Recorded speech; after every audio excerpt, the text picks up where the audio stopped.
Namami digital से जुड़ने के लिए अभी करें QR कोड स्कैन। कुछ हमारी ऐसी प्रॉब्लम्स है जो मैं चाह रही हूँ कि हम साइट्स पे चल के देखेंगे। यूरिनल्स की बहुत बड़ी प्रॉब्लम है हमारे यहाँ, यूरिनल की सफाई नहीं हो पा रही। बहुत सारे यूरिनल्स ऐसे हैं जिसके ऊपर से टैंकी गायब है, कुछ नल वल लगाते हैं वो इमीडिएट गायब हो जाते हैं। तो ये बहुत बड़ी प्रॉब्लम है। मैंने साक्षी मैम से ये भी डिस्कस किया है कि हम क्यों ना इनको बना के दोबारा जो हम एसेट्स उसमें लगाएंगे, हम वहाँ के एसोसिएशन जो मार्केट एसोसिएशन है उनको हम दे दें, क्योंकि हमारा कर्मचारी मैक्सिमम एक बार कर पाता है मुश्किल से, और उसके बाद ना तो वहाँ पानी है ना कुछ। ये लोग कई बार बोलते हैं कि हम नाले के पानी से सफाई करते हैं, क्योंकि आसपास कोई पानी रोज़ देने के लिए तो तैयार भी नहीं होता। जबकि हमारी पार्टी में केजरीवाल जी की मीटिंग में ये कहा गया था कि अब दिल्ली जल बोर्ड हमारे पास है और कॉरपोरेशन भी हमारे पास है, तो इनको कनेक्ट कर दिया जाए। लेकिन किसी ने भी मुझे लगता है इसको कनेक्ट किया नहीं।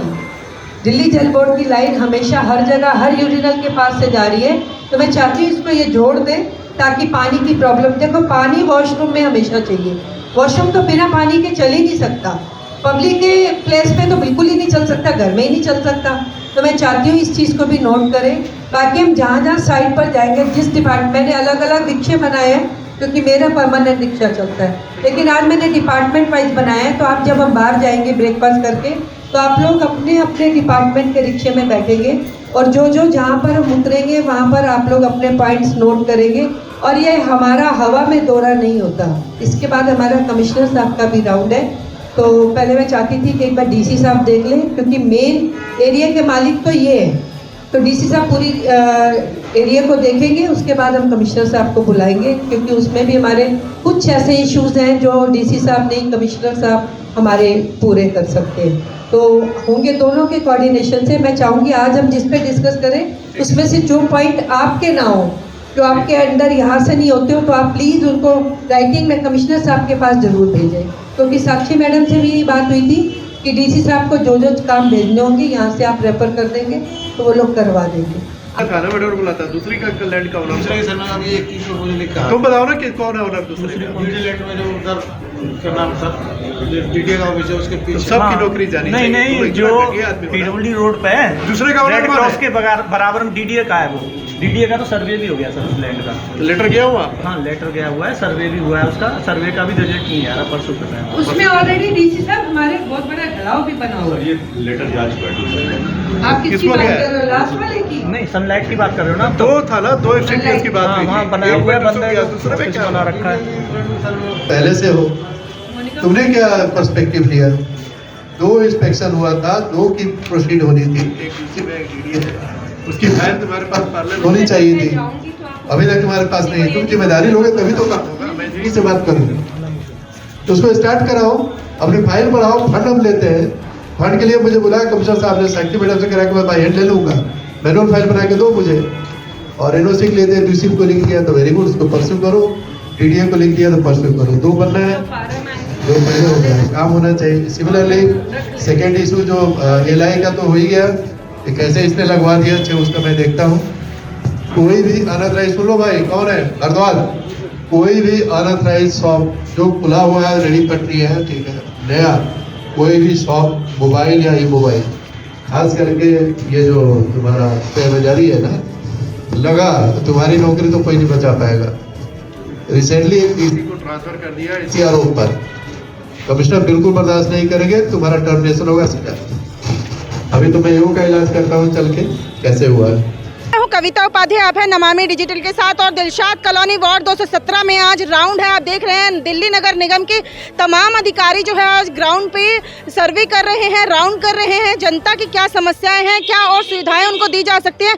उसके बाबत यहाँ पर डिप्टी कमिश्नर आप पहुँचे हैं साउथ जोन के, जिनका नाम है संजीव कुमार मिश्रा जी, और साथ ही यहाँ की निगम पार्षदा जो है प्रीति बहन यहाँ पर आई हैं। सबसे पहले डीसी साहब का रुख करेंगे। सर, कहाँ पूरा राउंड जो आपने वार्ड का रखा है, कहाँ कहाँ जा रहे हैं और कैसे आप देख रहे हैं?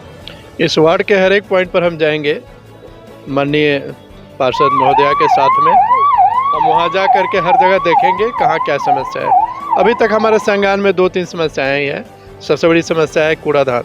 यहाँ कई 4-5 कूड़ादान घर थे, कूड़ा घर थे, उसको हटा के एफसीटीएस जो मॉडर्न टेक्नोलॉजी से बना है उसके लिए 2 जगह फाइनल किया गया था, उसको रिव्यू करेंगे और कितना समय लगेगा। इसके अलावा जो छोटी मोटी और समस्याएं हैं, जैसे अतिक्रमण की समस्या है या ट्रैफिक मूवमेंट की समस्या है, उस सब पर देखेंगे। साफ़ सफाई की एक समस्या मैडम ने बताया, यूरिनल वाले में यूरिनल हमने बना दिया, पानी का कनेक्शन नहीं है, उसके लिए हमने अभी व्यवस्था की है कि बगल में जो हमारा कम्युनिटी सेंटर वहाँ से यूरिनल लगा दें। ऐसी जो समस्या अभी आएंगी उसका समाधान किया जाएगा। लगभग जो समस्याएं आप देख पा रहे हैं, कब तक उनका निदान मिल जाएगा? निदान तो FCTS में थोड़ा टाइम लगता है, वो 2-3 महीने का प्रोजेक्ट है, क्योंकि 1 करोड़ के करीब उसमें खर्चा होता है। 80 लाख रुपए मशीन का है, 20 लाख बनाने में लगता है। वो मैं सोचता हूँ 2-2.5 महीने में हो जाएगा, बाकी तो 15 दिन महीना दिन के अंदर सब खत्म हो जाएगा। जी प्रीति मैम, आप क्या कुछ कहेंगी दर्शकों से? हाँ, जब मैं अब मुझे साल हो जाएगा, लेकिन हम लोगों ने मार्च में चूँकि ज्वाइनिंग की तो 2-3 महीने हमारे पहले ही वेस्ट चले गए। तो अब हम लोगों ने पहला राउंड DC साहब का एक रखा पूरे वार्ड का। तो बहुत सारी प्रॉब्लम्स है, जैसे यूरिनल्स की है, हमारे कूड़ेदान है, वो हटा के मैं चाहती हूँ। सनलाइट जहाँ हम अभी खड़े हैं इस समय, इसको हटा के मैं चाह रही हूँ इसमें मैं बच्चों के लिए, एरिया के बच्चों के लिए लाइब्रेरी बनाऊँ।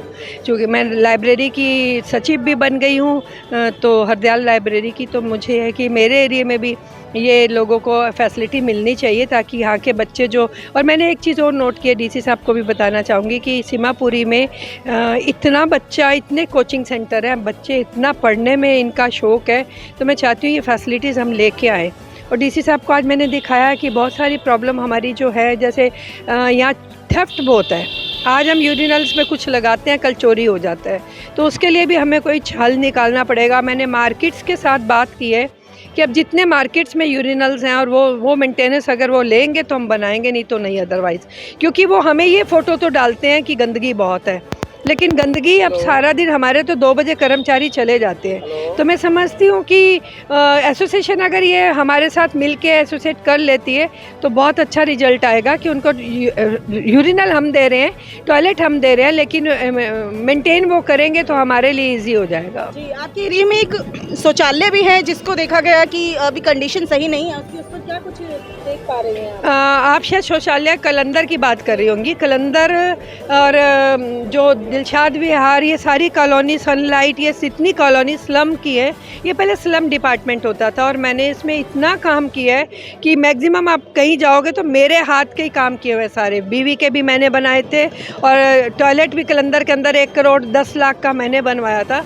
लेकिन चूंकि अब ये डूसूब बन गया है और दिल्ली गवर्नमेंट को इन्होंने हैंडओवर कर दिया था शीला जी के टाइम में, उसके बाद से ये हमारे पास नहीं है। और अभी मैंने सौरभ जी से मीटिंग भी की, बट इसका कोई रिजल्ट निकला नहीं, क्योंकि डूसूब वाले बिल्कुल काम नहीं करे। डूसूब क्या, PWD भी बिल्कुल काम नहीं कर रही। इनके नाले ऊपर तक बिल्कुल चौकड है, आप उनके ऊपर चल सकते हो। अगर PWD का नाला बंद है, अंदर हम नाली कितनी भी साफ़ कर लेंगे तो वो सफाई नहीं हो सकती, क्योंकि पानी का फ्लो तो है ही नहीं वहाँ पर। तो अब जैसे सनलाइट का ये कूड़ेदान है, ये इनकी सबसे बड़ी प्रॉब्लम ही यही थी। लेकिन अब मैं इसको जल्दी बंद करा के और इसमें लाइब्रेरी खोलने जा रही हूँ। DC साहब, आज कितने विभाग जो हैं आज यहाँ शामिल हुए हैं राउंड के अंदर? सभी है। हमारा जनरल विभाग है जिसमें LI है, 2 LI होते हैं। उसके अलावा हमारा मेंटेनेंस के एक्शन आए हैं, उनके पूरे विभाग के लोग आए हैं। जो प्रोजेक्ट के एक्शन है वो आए हुए हैं। बिजली विभाग के जो एक्शन है वो आए हुए हैं। हॉर्टिकल्चर के HOD आए हुए हैं। पशु जो है हमारे वेटनरी, उसके सारे विभाग हैं, 10 विभाग होता है, सभी आए हैं। DC साहब, अगर कोई अनियमितता पाई जाती है कर्मचारी द्वारा तो किस तरह से एक्शन लेंगे आप? एक अनियमितता का एक्शन तो एक ही होता है, पहले वार्निंग देना है, नहीं सुधारता तो ट्रांसफ़र करेंगे, सस्पेंड करेंगे, डिसमिस करेंगे। एक लिमिट तक हम लोग सोचते हैं कि समस्याएं बहुत हैं, निदान में समय लग सकता है, लेकिन ये पता चले कि कर्मचारी बिल्कुल ध्यान ही नहीं दे रहा है, तो जो अल्टीमेट सॉल्यूशन है सस्पेंड करेंगे उनको। सर, पूरे देश में अगर हम देखें तो इंदौर ही सबसे नंबर 1 सिटी है क्लीन के मामले में। दिल्ली का कब तक नंबर आ जाएगा? दिल्ली अभी 30वें जगह पर है। आपको पता होगा कि पिछले 3 बार से धीरे धीरे हम 50 से 30 पर आ गए हैं। तो उम्मीद करते हैं हम 20 के अंदर आए, फिर 10 के अंदर आए। उम्मीद कर सकते हैं हम इंदौर को आगे बढ़ के करें, क्योंकि हमारी रिसोर्सेज इंदौर के से ज़्यादा है, हमें नंबर 1 होना चाहिए। सर, आप सभी कर्मचारी और पूरी टीम जो है मेहनत करते हैं, जनता को क्या कहेंगे? कहीं ना कहीं जनता में लापरवाही दिखाई देती है। बिल्कुल ठीक आपने कहा, क्योंकि म्यूनसिपल कॉरपोरेशन ऑफ दिल्ली एक ऐसी संस्था है जो मैं समझता हूँ जैसे शरीर में 70% पानी और 30% मसल है, पूरे पृथ्वी में 70% पानी, 20% 30% मांस है, भूभाग है।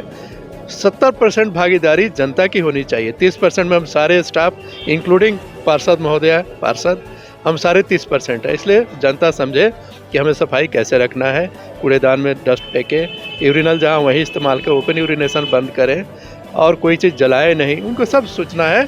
जनता से मैं सहयोग की उम्मीद रखता हूँ और अपील करता हूँ कि हमें सहयोग करें। जी, तो बिल्कुल जनता से एक सहयोग की उम्मीद की गई है। अलबत्ता आप देख रहे हैं कर्मचारी भी यहाँ काम कर रहे हैं, क्या कहेंगे? मैं आपके चैनल के माध्यम से एक जनता को ज़रूर मैसेज, जिसे आप जनता कह रही हैं वो मैं परिवार मानती हूँ, एक मैसेज ज़रूर देना चाहूँगी कि उनका काम होना चाहिए। चूँकि आज हम सारे ढलाव धीरे धीरे बंद कर रहे हैं, तो वो जो सड़क के ऊपर कूड़ा डालते हैं वो बंद करें।